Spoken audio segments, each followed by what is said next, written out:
പ്രധാനമന്ത്രി നരേന്ദ്രമോദിയുടെ സന്ദർശനത്തിനായി കാത്തിരിക്കുകയാണ് തിരുവനന്തപുരത്തെ ഓരോ പുൽനാമ്പും എന്ന് പറഞ്ഞാൽ ഒരിക്കലും അതിശയോക്തിയാവില്ല. കാരണം വികസനത്തിന്റെ നായകൻ എന്ന് തന്നെയാണ് പ്രധാനമന്ത്രി നരേന്ദ്രമോദി ഇന്ന് അറിയപ്പെടുന്നത്. തിരുവനന്തപുരം അതുപോലുള്ള ഒരു വികസനത്തിലേക്ക് എത്തും എന്ന പ്രതീക്ഷയിലാണ് തിരുവനന്തപുരത്തുകാർ. ഭാരതം വികസനത്തിന്റെ പാതയിൽ സ്ഥിരമായി സഞ്ചരിക്കുന്നത് പ്രധാനമന്ത്രി നരേന്ദ്രമോദി ഭരണത്തിൽ വന്നതിന് ശേഷമാണ്. അതുകൊണ്ട് തന്നെ വളരെ പ്രതീക്ഷയോടെയാണ് തിരുവനന്തപുരം നരേന്ദ്രമോദിയുടെ ഈ വരവിനായി കാത്തിരിക്കുന്നത്. തിരുവനന്തപുരത്ത് പ്രധാനമന്ത്രി നരേന്ദ്രമോദി എത്തുമ്പോൾ അദ്ദേഹത്തിന് ഒരു സമ്മാനം ഒരുങ്ങുന്നുണ്ട്. തിരുവല്ലക്കാരനായ ശില്പി വിഷ്ണു ആചാരി നിർമ്മിച്ച ശില്പമാണ്. വെറും 3.5 ദിവസം കൊണ്ട് ഉറക്കമൊഴിച്ചാണ് അദ്ദേഹം ഈ ശില്പം തയ്യാറാക്കിയിരിക്കുന്നത്.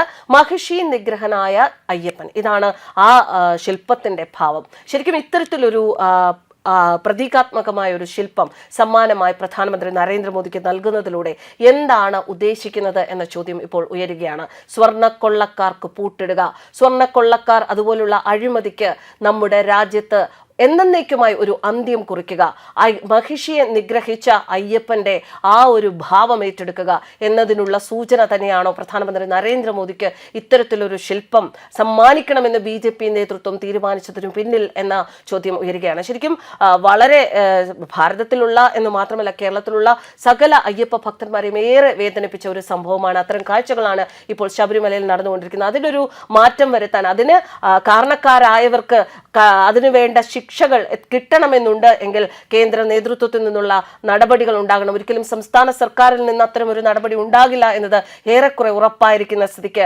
മഹിഷി നിഗ്രഹനായ അയ്യപ്പന്റെ ശില്പം നൽകുന്നതിലൂടെ BJP നേതൃത്വം ലക്ഷ്യം വെക്കുന്നത് അഴിമതിയെ അപ്പാടെ തുടച്ചു മാറ്റുക എന്നത് തന്നെയാണ്. എന്തായാലും അത്തരം ഒരു വിഗ്രഹമാണ് ഇന്ന് പ്രധാനമന്ത്രി നരേന്ദ്രമോദിക്ക് BJP നേതൃത്വം, സംസ്ഥാനത്തെ BJP നേതൃത്വം സമ്മാനിക്കാൻ ഒരുങ്ങുന്നത്. ഇന്ന് തലസ്ഥാനത്തെത്തുന്ന പ്രധാനമന്ത്രി നരേന്ദ്രമോദി സിൽവർ ലൈൻ പദ്ധതിക്ക് പകരമായുള്ള അതിവേഗ റെയിൽപാത അടക്കമുള്ള പദ്ധതികൾ പ്രഖ്യാപിക്കുമെന്ന പ്രതീക്ഷയുണ്ട്. തിരുവനന്തപുരം മെട്രോ പദ്ധതിയെക്കുറിച്ചും പ്രധാനമന്ത്രി പരാമർശിക്കും എന്നാണ് പ്രതീക്ഷ. 4 ട്രെയിനുകൾ ഫ്ളാഗ് ഓഫ് ചെയ്യും.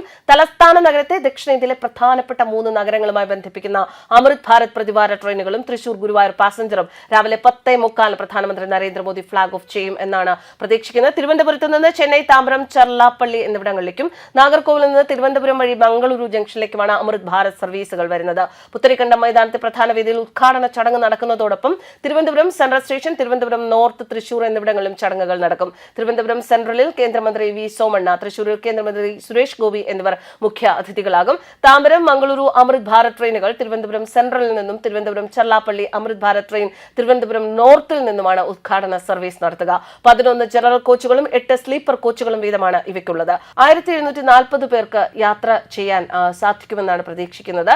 എന്തായാലും വളരെ പ്രതീക്ഷയോടെയാണ് തിരുവനന്തപുരം പ്രധാനമന്ത്രി നരേന്ദ്രമോദിയെ കാത്ത് ഇരിക്കുന്നത്. ഏതാനും നിമിഷങ്ങൾക്കകം അദ്ദേഹം പുത്തരിക്കണ്ടം മൈതാനത്തെ ഉദ്ഘാടന വേദിയിലേക്ക് എത്തുമെന്നാണ് പ്രതീക്ഷിക്കുന്നത്. 10 മണിയോടുകൂടി തിരുവനന്തപുരം വിമാനത്താവളത്തിൽ ഇറങ്ങുന്ന പ്രധാനമന്ത്രി അവിടുന്ന് റോഡ് ഷോ വഴിയാണ് പുത്തരിക്കണ്ടത്തിലേക്ക് എത്തുക. എന്തായാലും വളരെ പ്രതീക്ഷയോടെ കാത്തിരിക്കുന്ന ഈ ഒരു വേളയിൽ പ്രധാനമന്ത്രി നരേന്ദ്രമോദിയും കേന്ദ്ര സർക്കാരും കേരളത്തെയും തിരുവനന്തപുരത്തെയും നിരാശപ്പെടുത്തില്ല എന്ന് തന്നെയാണ് വിശ്വസിക്കുന്നത്. News desk കർമാനസ്.